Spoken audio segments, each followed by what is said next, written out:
से बोलिए सरस्वती मैया की।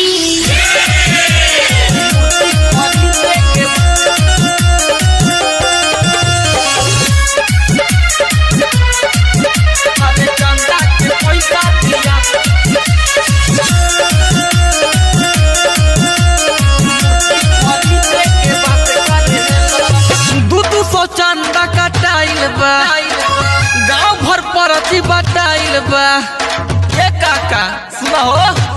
हाँ हाँ 200 चंदा कटाइल बा गाँव भर परती बटाइल बा। अल्लाह के पैसा बताबो तुला थे करेला।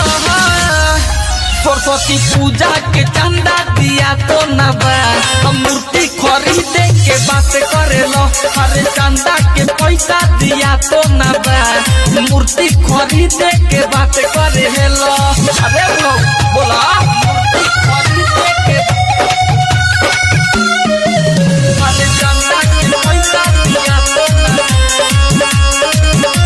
के बात करेलो। अरे साल भर सरस्वती माई हवेली कबेर हो तब इतना सोचता रह करता रह देर हो करता रह देर। हाँ हाँ साल भर सरस्वती माई हवेली कबेर हो तब इतना सोचता रह करता रह देर हो।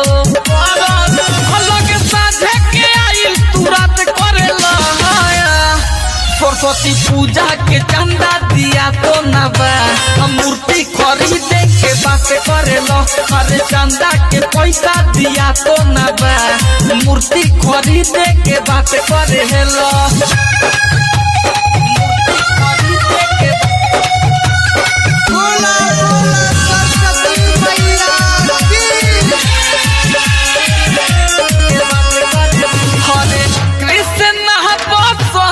सोनू कहता रे अरजी हो कहता रे दिके बेदर्दी बाटे तो हर मरजी हो बाटे तो हर मरजी। हाँ हाँ कृष्ण बसंत लड्डू कहता रे अरजी हो कहता रे दिके बेदर्दी बाटे तो हर मरजी हो।